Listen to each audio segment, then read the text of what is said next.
کبھی اپنی بجلی کا بل اتارنے کے لیے محنت نہیں کی، جس بندے نے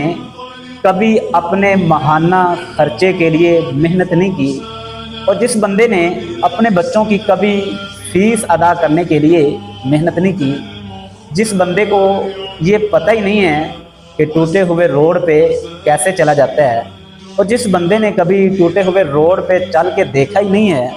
اس بندے کو کیسے پتہ ہوگا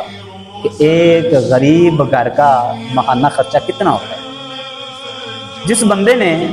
عوام کے پیسوں سے عیاشی کی ہو، جس بندے نے عوام کے پیسوں سے عیش و عشرت کی زندگی گزاری ہو، اس بندے کو کیسے پتہ چلے گا کہ ایک غریب گھر کا خرچہ کتنا ہے، اور ایک غریب گھر کا مرد وہ خرچہ افورڈ کیسے کرتا ہے۔ بس آپ کی زبان پہ جو الفاظ آئے آپ نے بول دیے کہ 8,500 کمانے والا بندہ غریب نہیں ہے، وہ 15,000 بل ادا کرتا ہے بڑی مشقتوں کے ساتھ، کسی سے ادھار لے کے، کسی سے پکڑ کے،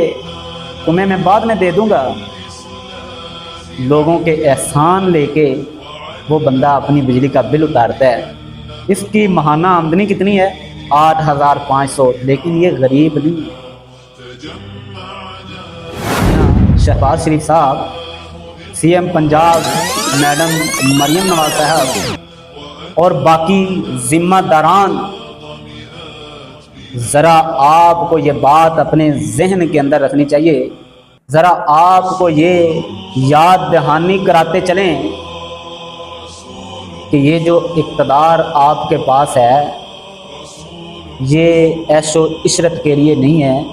یہ عوام کی امانت ہے، یہ اختیار جو آپ کو عوام نے دیا ہوا ہے، جو آپ کے پاس اقتدار ہے، یہ آپ کا عیش و عشرت نہیں ہے، بلکہ عوام کی امانت ہے۔ آپ کے پاس جو بجٹ آپ کے پاس آتا ہے وہ آپ کے عیش و عشرت کے لیے نہیں آتا۔ آپ 1% بجٹ عوام کے لیے رکھ لیتے ہیں، اور کتنے فیصد اپنی عیاشی کے لیے، اپنے عیش و عشرت کے لیے۔ اگر آپ ایسا ہی کرتے رہے، عوام کے ٹیکس سے، عوام کے خون پسینے کی کمائی سے اگر آپ عیاشی ہی کرتے رہے، اپنے عیش و آرام کی زندگی کے اندر ہی مگن رہے، تو یقیناً یہ بات اپنے ذہن کے اندر رکھیں، کل قیامت کے دن اللہ رب العالمین نے آپ کو اپنی عدالت کے اندر کھڑا کر لینا ہے اور آپ سے سوال ہونا ہے، جیسا کہ اللہ فرماتا ہے